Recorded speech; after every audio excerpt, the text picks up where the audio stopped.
Details చూద్దాం. జాగృతి అధ్యక్షురాలు కవిత రాజీనామాను మండలి చైర్మన్ గుత్తా సుఖేందర్ రెడ్డి ఆమోదించారు. బీఆర్ఎస్ పార్టీ నుంచి ఆ పార్టీ అధినేత కేసీఆర్ కవితను సస్పెండ్ చేయడంతో ఆమె పార్టీతో పాటు పదవికి రాజీనామా చేశారు.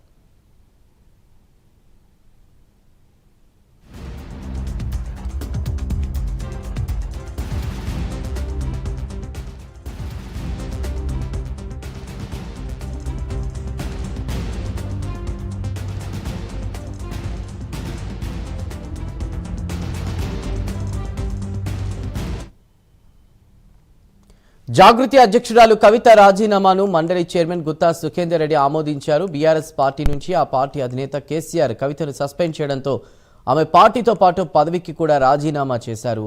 పూర్తి వివరాల్ని మా ప్రతినిధి అజీం అందిస్తారు.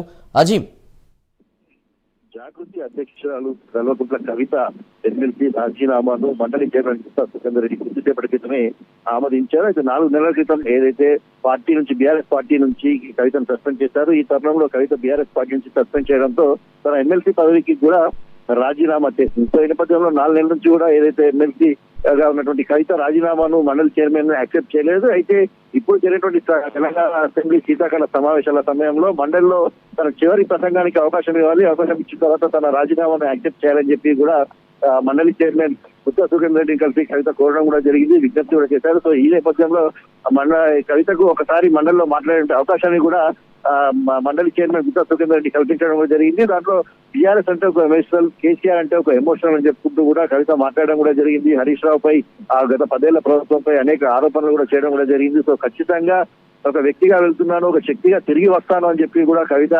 మండలిలో మాట్లాడుతూ సవాల్ చేసినట్టు విషయం కూడా మనం అందరం కూడా చూసాం. సో ఈ నేపథ్యంలో మండలిలో చివరి మాట్లాడే అవకాశం కూడా మండలి చైర్మన్ కల్పిస్తారు. మరొకసారి ఆలోచించుకోవాలి, ఇంకొక రోజు సమయం ఇస్తున్నాను మీకు రాజీనామా కోసం అని చెప్పి కూడా మండలి చైర్మన్ గుత్తా సుఖేందర్ రెడ్డి కవిత కూడా చెప్పడం కూడా జరిగింది. కానీ కవిత రాజీనామాను యాక్సెప్ట్ చేయాలని చెప్పి కోరారు. సో ఈ నేపథ్యంలో కొద్దిసేపటి గెలిచి మండలి చైర్మన్ గుత్తా సుఖేందర్ రెడ్డి ఏదైతే విడుదల చేయడం కూడా జరిగింది, దాంట్లో కవిత రాజీనామాను రిజిగ్నేషన్ యాక్సెప్ట్ చేస్తూనే నిజామాబాద్ సంబంధించినటువంటి లోకల్ బాడీ అథారిటీకి సంబంధించినటువంటి స్థానం ఖాళీ అవుతుందని చెప్పి కూడా ఏదైతే తనకు ఎదురు చాలా స్పష్టంగా కూడా చెప్పడం కూడా జరిగింది. సో కవిత రాజీనామా యాక్సెప్టెన్స్ అవుతుందా లేదా, ఎప్పుడవుతుంది అనే ఒక చర్చకు అయితే పూర్తిగా తెరబడింది. సో దీనికి సంబంధించి కవిత రాజీనామా అయితే యాక్సెప్ట్ చేశారు. సో కవిత పార్టీగా కూడా పెట్టబోతున్నాం, త్వరలో పార్టీ కూడా ప్రకటిస్తానని చెప్పారు. సో ఈ రాజీనామా తర్వాత కవిత వ్యూహం ఎలా ఉండబోతుంది, కవిత ఎలాంటి అడుగులు వేయబోతుంది, రాజకీయంగా కవిత ఎలాంటి వ్యూహాలతో ముందుకు వెళ్తుంది అనేది కూడా అందరిలో ఒక ఆసక్తికరమైన వాతావరణం అయితే నెలకొంది. మరి రేపు ఉదయం చూడాలి కవిత రియాక్షన్,